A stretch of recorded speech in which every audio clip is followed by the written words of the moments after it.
Welcome back. The observant amongst you, you will note that I am not Ken Schofield, but I am a very poor substitute for Ken. Unfortunately, technology's got the better of him, and I will take great pride in adding our next recipient of awards to the other fabulous people that we've been speaking with today. And our Lifetime Achievement Award. This is really given to people who have, mainly as players, but just had a fantastic success, and not just on the golf course, but also off the golf course. We launched this award in 2011, with the first recipient being Sevi, and anybody who was there will remember how emotional that was, and it was so fitting that he was the first recipient. We then had Tony Jacklin, Bernard Langer, Nick Faldo, Alison Nicholas, Bernard Gallagher, Robert Carlson, just some great recipients of this award. And the next in line, and we're very proud to have him joining us, this year's recipient of the Lifetime Achievement Award really doesn't need too much of an introduction because his achievements speak for themselves. But Colin, it's absolutely fantastic that you can join us today, and congratulations on all you've achieved. And I will do my best to stand in for Ken.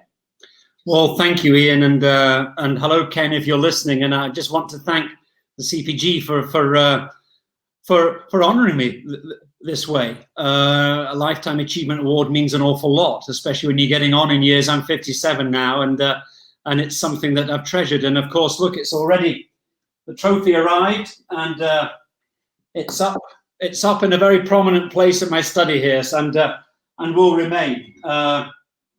A very, very honoured and treasured recipient, I must admit.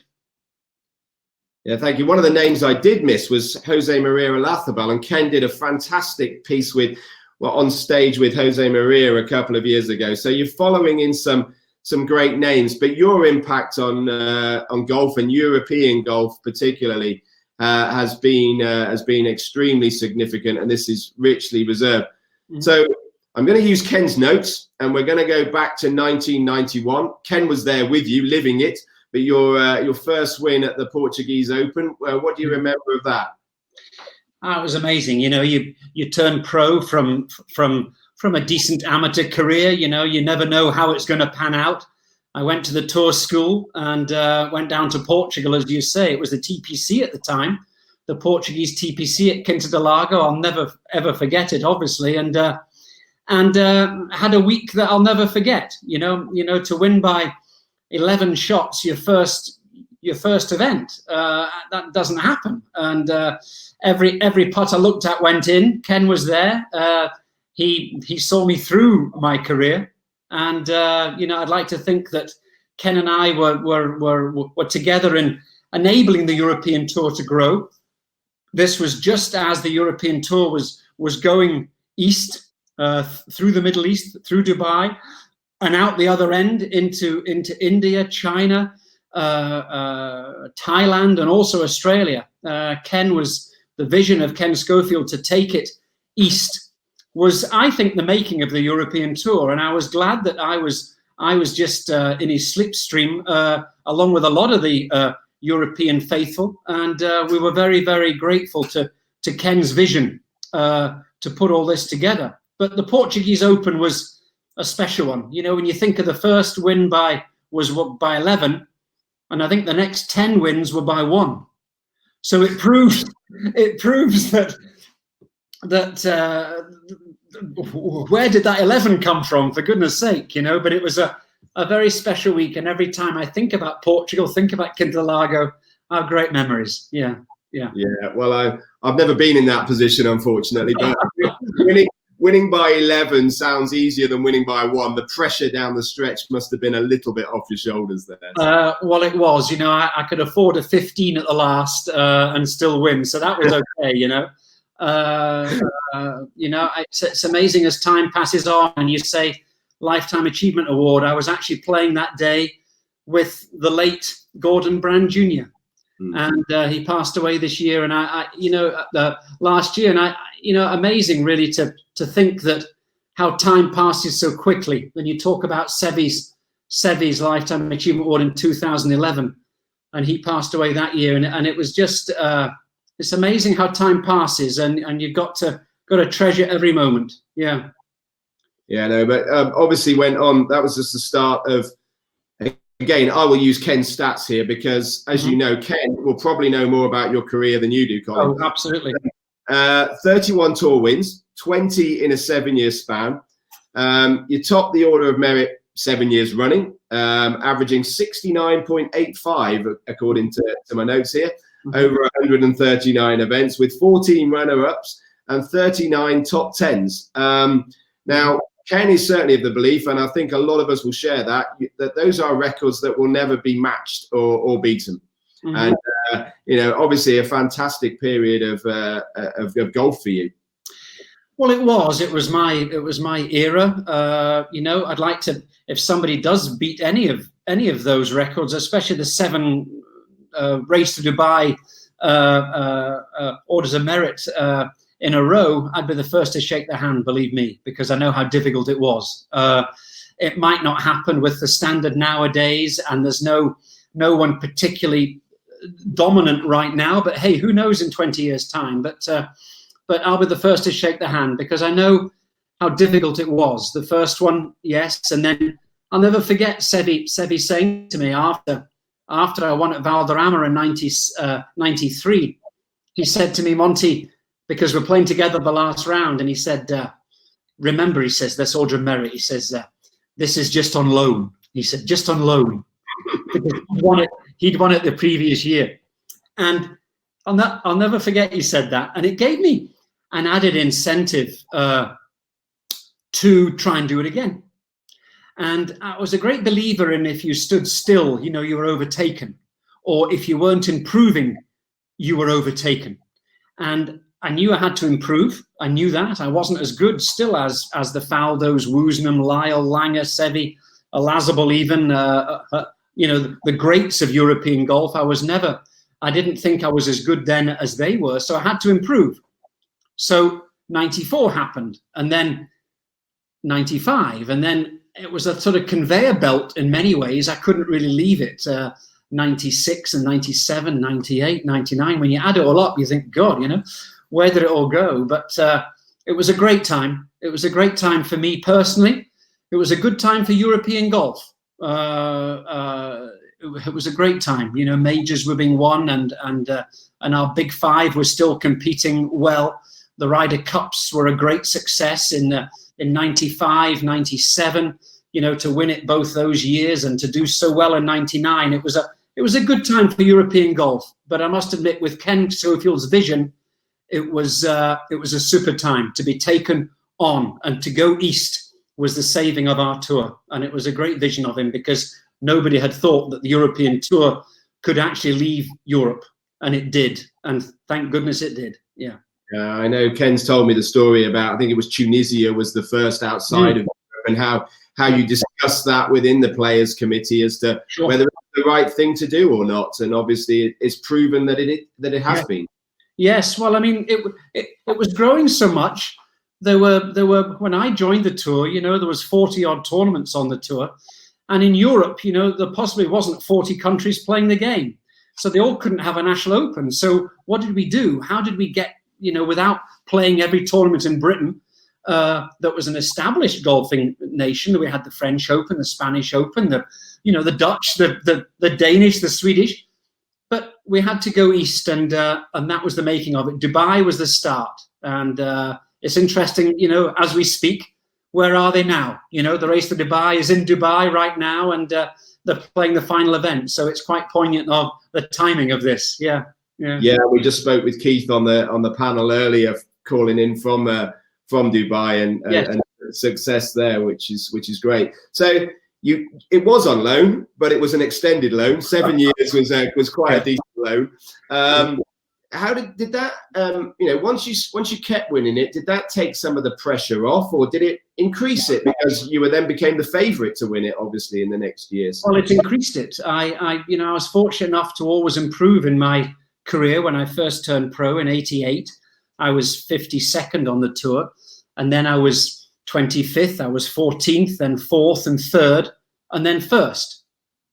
and then first and first and first. So I couldn't really feel as if, no, it didn't take any pressure off. It actually put it on, having to finish that way. It's a bit like if you're the second best football team in Scotland, well, I'm afraid you're very much second best. You're either first or you're not. And I didn't want to feel as if I was going backwards. So it was more pressure every year to sustain what had been put out the previous year. And it was a very much more pressure was added every year to what was going on. Yeah. And who did you see as your main rivals at that time? Well, it started, when you think about the first one in '93, you think about the 6 guys that were ahead of me. I came into that tournament in 7th place and ended up winning the thing because of results just happened to go away. But when you think of the 6 guys that were ahead of me, Seve, Langer, Faldo, Woosnam, Ronan Rafferty, Olazabal, world players. How the hell could I beat them in one tournament? But it just also happened to come around. So they were my initial competition. Langer has remained that way for the last 30 years, for goodness sake. He's still my main competition. But Faldo was still the ranked number 1 in the world. Seve, of course, was still competing to that level. Lyle. And then it sort of took a different turn about 95, 96, where the next generation came through. A very young Darren Clark, a very young Lee Westwood, some people, Harrington, these type of guys, Robert Carlson, these guys that were coming through in Europe that were really ambitious, really, and wanted success. So I had to stem the Faldo era and Seve's era, if you like, with Langer, and also that new breed that was coming through that were hungry, very hungry for success. So I stemmed a couple of not generations, but you can see the early days were different than the latter ones, definitely. Yeah. And you always seem to have a fairly natural swing. I know you weren't. You didn't spend ages on the practice ground, but kind of where did that get grooved with it? Obviously, we're in amongst PGAs and pros here. Mm-hmm. I guess a swing that didn't really change. Well, yeah, I fell out the cradle playing golf, really, and my father's business moved down to Yorkshire in England from Glasgow when I was 6 years old. So I really learned to play the game in Yorkshire at Ilkley Golf Club. And the local pro there was a chap, Bill Ferguson. And he really taught me how to play the game. My dad had taught me the etiquette of the game and how to attend the pin, how to rake a bunker, how not to move and where to stand and all the stuff that one has to do. But Bill Ferguson taught me how to play the game. And he was very good. He was I think he won the English PGA a few times. He played in the PGA Cup a few times. And he was a good player. And I used to caddy for him on Saturdays, the Captain Pro Challenge at Ilkley Golf Club. You know these things. And I used to caddy for him. And he used to teach me certain shots he had. And he used to say, right, I'm going to play it this way. This is a clovey lie. The ball's going to come out quicker. Always remember that. He was a great mentor of mine. And I've always thought the world of him. And he was the reason I'm speaking to you today. No, that's nice to hear. PGA Pro at the very heart. So much more than just being a coach. Yes, real mentor, which is what we've been talking about. Yeah. It would be remiss of me now not to move on to Ryder Cup because so much of your career has been synonymous with it. Again, I'll take some of Ken's stats, but 8 playing matches, 5 winning teams, including 2 away, unbeaten in the singles with 6 wins, 2 halves. He does mention Scott Hoke at Valderrama, where that was a moral victory. 1995 at Oak Hill as well. We'll come on to that. But you became a leader in that Ryder Cup team, and obviously took pride going out first as well. It must have meant a lot to you. Oh, very much. Very much. When you turn pro, and I was saying that, finishing 52nd my first year, there was nowhere near Ryder Cup standard, and then you suddenly make the team in 91. And I remember stood there, never forget the Ryder Cup. My first Ryder Cup memory really was at Kiawah Island in 91.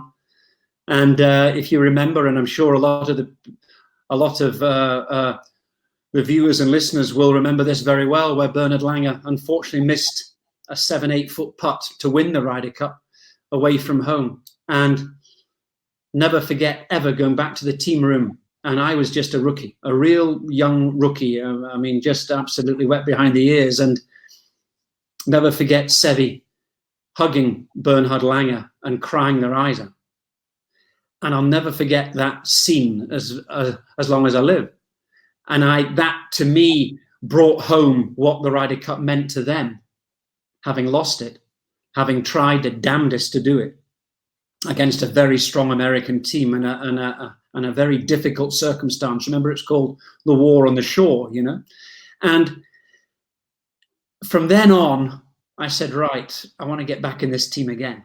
I want to do this again. I really do. I want to perform, and I want to see them, and I want to become Langer or Seve. I want to become a leader of this team somehow. And it just so happened that because of my individual play, I became a sort of member of a team, obviously the Ryder Cup team, and because I was playing well and never really had a sort of down time in my career, I did okay, you know. And really, I think I've got a lot to thank Sam Torrance for as the captain. I think he was a fantastic captain in 2001 that became 2002, when he put me out first in the singles. And then I really believed then that I was leading the team out. He put me first to get blue on the board. It was 8-all. It was tied after the first 2 days of competition. So we all had to play for. And he put me out first. And from then I really felt that I was a leader and I had a job to do. And if I was a leader, I could not lose. And I happened to play some of my best golf that particular day and came out winning. And the team themselves did a fantastic job and scraped through. And we won it for Sam, really. And a good friend of mine, a good Scots friend of mine. And, you know, we've got battles around. But he was the reason I became the leader of that Ryder Cup team on the playing field. I wasn't leading because there was always a captain, but I felt from then on that I was a leader on the course as opposed to off it, where the captain is more readily. So I've got a lot for Sam Torrance to thank for that. Yeah, and you thrived in that role as well, which was, you know. Well, I enjoyed it. I thoroughly enjoyed it. And I'm a great believer in life. If you enjoy something, you're usually quite good at it. And I thoroughly enjoyed that position. Yes, I was nervous. Don't get me wrong. I didn't sleep at night, but I wouldn't have it any other way. You know, that first tee nerves is I'll never forget the Belfry in 2002. The first tee nerves. I had to back off my shot twice because the crowd were sort of, they wouldn't keep quiet. It was amazing what these Ryder Cups were and what they meant to us all. But we played as a team, you know, and you can talk about individual success, but I've always got more out of a team participation. I've got more out of winning as a team. I've enjoyed the after play as a member of a team than I ever did individually. Individually, you might have won and you thought, God, is that my last win? Is that it? Is that how can I improve? How can I get, you know? And it was always a bit of a pressure. As a member of a team with 11 other teammates there helping you out, it was an amazing feeling to do it as one, you know, to get together and to beat the might of America, which you know, there were always favourites throughout my career. And yet, as you say, you know, I managed out of 8, you know, we managed to win 5 of them out of 8, which is a reasonable record for the small might of Europe, if you like, against the huge might of America. Yeah. And that, you know, that's changed. That was that period of really changing that, the not European dominance, but certainly swinging towards European success during that period. I mean, you talk of playing in a team and kind of raising your game for the team. Who were your favourite partners to play with? Well, I was lucky in many ways. You know, I mean, my first partner was Bernhard Langer, and it went through. I think Bernhard and I played, 6 times together. We got 5 points, And remember, I think 3 of those were against Tiger Woods and his friends. So I mean, it was fantastic to think that we did so well together. He was always playing my sort of game. We played a very safe game. In 4-ball, we both hit the fairways, both hit the greens. We had 2 putts for the hole, and in foursomes, we never really missed a shot between us. To be honest, we're unbeaten in foursomes. It was I really enjoyed Bernard's company and the way he went round the game. The professionalism of it was just extreme. Of course, to play with number 1 in the world at the time in '93 of Nick Faldo was something that I learnt a lot from. To play all 4 matches with Nick.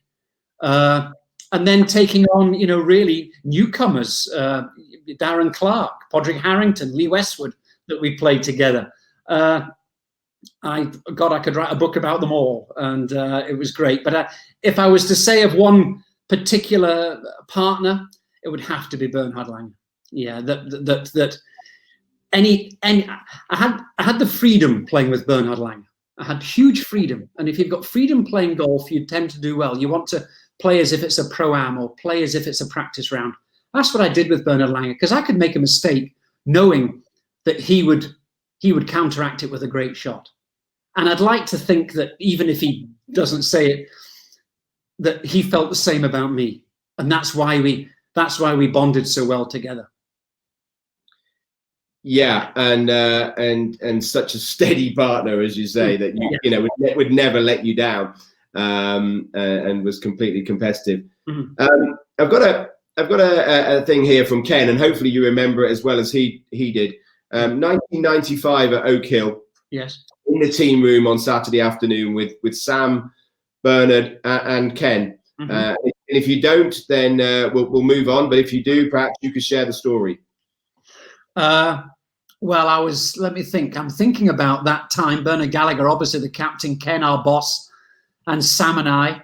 And I think we were about to play, Sam and I played the first 3 matches with Nick Faldo, and then Sam and I were put together, and I was so looking forward to it. I think it was something like that, was it? Now, fill me in if it's not. I don't know. That's the only notes I've got. Okay, fine. But Sam and I were thrilled to be playing each other. We were fighting for the Order of Merit at the time in '95. In fact, it came down to the last putt at Valderrama, and Sam, unfortunately, someone had to finish second.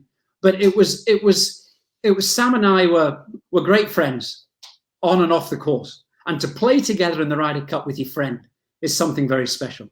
And I thoroughly enjoyed that. I thoroughly enjoyed that experience, and we both had a lot of time for each other. We both respected each other fully, and we were Scottish, and it meant a lot to us to go out in America, a couple of Scots against, as I said, the might of America, and do well, and it was great. Yeah.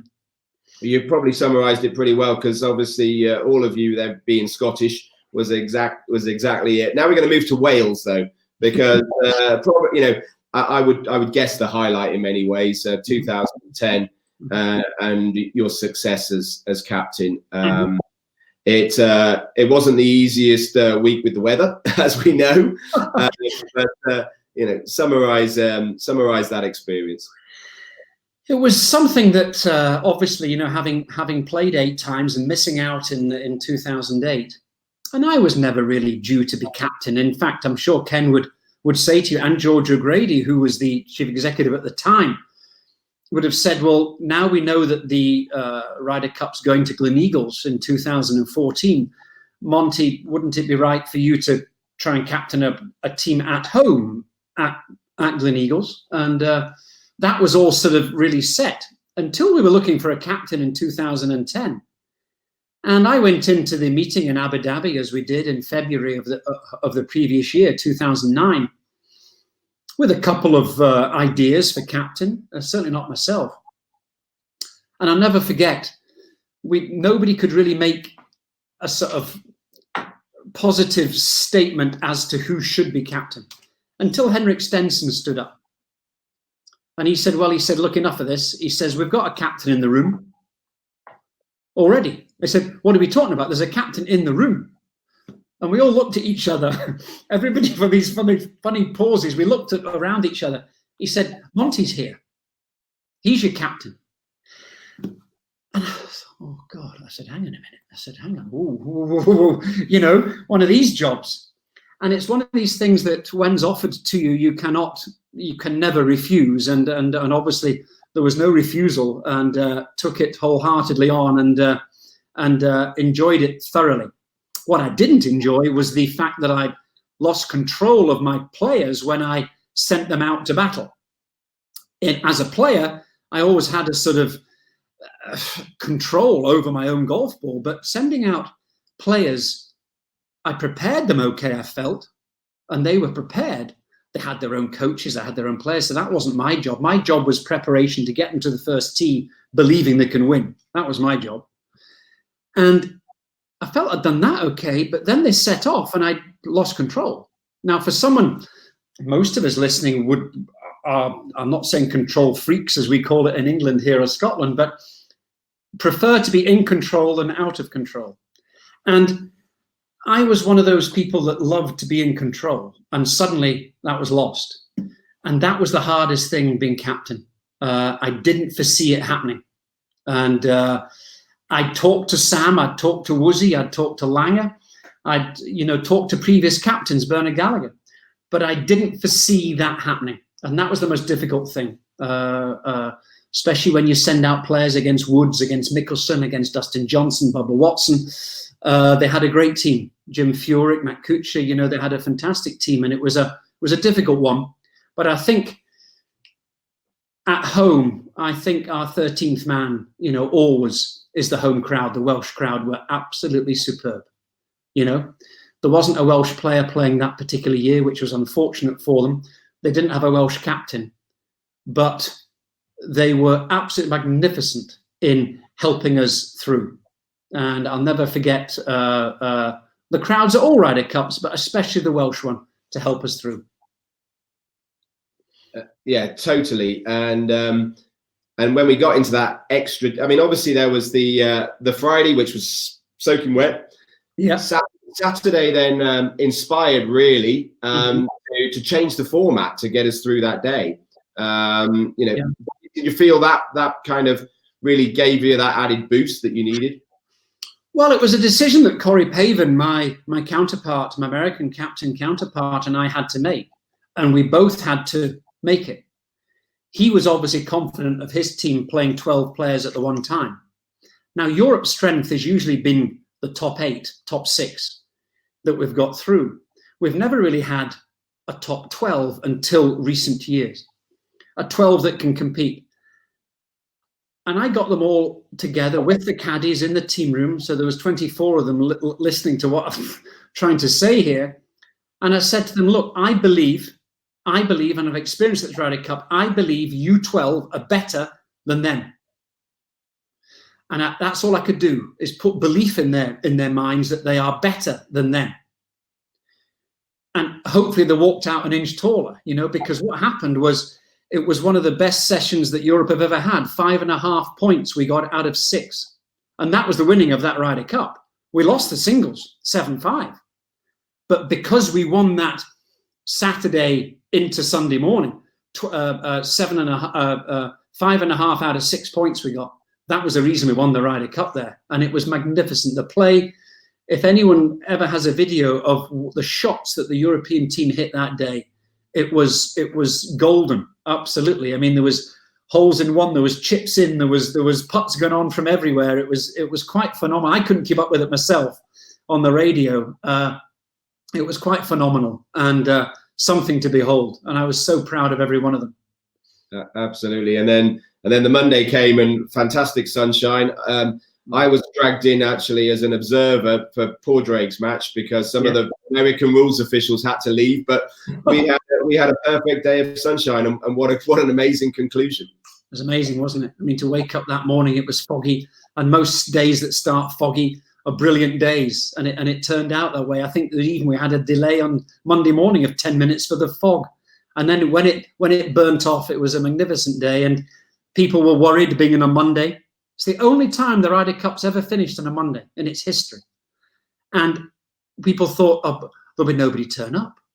It's a working day. it's October, it's a working day. I don't think the South of Wales worked that hard that morning. They were all at Celtic Manor supporting us, and the way it came down to the final match hasn't come down to the final match since 1991, since my very first Ryder Cup, when Bernhard Langer was playing Hale Irwin in the 12th position.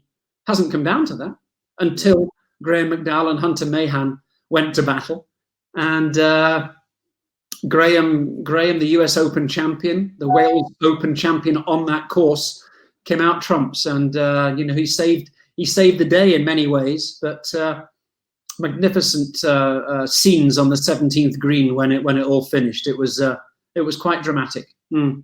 Yeah, absolutely, a real highlight, and obviously the last few Ryder Cups have been special too. We're lucky to have Pascal Grisez as our president, and France was amazing. I mean, France as well. You go 16, okay, unfortunate, but 18. Always I felt to regain the Ryder Cup as opposed to retain it. To win it back always meant so much more. And the way the French, that course was always built for the Ryder Cup, wasn't it? The French national course and in Versailles there. And I loved it myself, playing in the French Opens the times I did. And to watch it, I think we were in Pebble Beach playing a Champions Tour event, for goodness sake. And it was incredible to think of what happened there. And now we hold it again. And of course, with this virus, we have 3 years to wait to try and retain it again in America, which will be stunning, on a stunning golf course at Whistling Straits there. So we look forward to it again. The series of incredible Ryder Cups will take a new turn, I'm sure, and history, one way or another, will be written in September, October next year. It'll be quite superb, as they all have been. Yeah, totally looking forward to that. So just to kind of round things off, we'll go back to your playing career, and obviously you've enjoyed seniors golf, Champions Tour, and obviously success in the senior majors. I mean, a fitting way to take your career on. How have you found? How have you enjoyed that? And obviously, great to get that success. I've enjoyed it thoroughly. I had a time in America where, I'll be honest with you, that I didn't enjoy that much. I'm sure I was as guilty as the fans were, and it wasn't a great time, to be honest, for about 10 years in America. Now it's a whole different ball game. Over 50, it's more relaxed. The competition is as strong as ever. I mean, when you think of the players I'm playing against, I mean, Ernie Els, Retief Goosen, Jimenez, Langer, Darren Clark, and then you get the Americans, Freddie Couples, Jim Furyk, Phil Mickelson, Vijay Singh coming through. I mean, I think I've just mentioned 10 guys there at least, who are world players, Hall of Fame players, major winners, who are competing at a very high level, and it's great competition. Yes, it might be jovial before the round and after the round, but when the gun goes on Friday morning, it is amazing, and it's a very great place to play. America, they do golf extremely well. We know that. They run a golf tournament extremely well, and the PGA Tour run the Champions Tour very, very professionally, and I'm proud to be part of it. And I'm enjoying it. Yeah, I mean, three suddenly I've won a major, three majors. So I can't complain. And I'm looking forward to starting again. Obviously COVID restrictions, hopefully they'll be releasing shortly, and we'll be able to get to Hawaii. But I look forward to playing whenever. I'm still competitive. I'm 57. I'm very lucky. I'm still competitive, and enjoying my golf more than ever I have before. Yeah. Fantastic. I just dropped out there, but I'm back in, and I think that summarizes everything. And Colin, it's been an absolute joy to have you with us. It's been great. You've brought so much pleasure to us all on and off the golf course, and a fitting way for us to finish 3 days of our annual conference with having you join us. Congratulations again on the award. Thanks for taking the time, and it's very, very much appreciated, and congratulations again. Well, thank you very much, Ian, and hi to Ken if he's managing the list, and everybody in the CPG for voting for me. And as I say, it adorns my shelf just under the Ryder Cup photo there in 2010, and it will adorn the shelf there for many years to come. So thank you very much for the voting, and honoured to be the recipient this year. Thank you very much. Thank you. Well, ladies and gentlemen, that concludes our annual conference and our annual awards. And thank you so much for being with us over the last 3 days. A big thank you to our board, a big thank you to our staff, and a big thank you to you for joining us over these 3 days. Hopefully, as Frank has said on several occasions, it's our first and last virtual annual congress, and we can get back together in person next year. But I've thoroughly enjoyed it, and thanks again. And we look forward to spending some time together again in 2021. Thank you.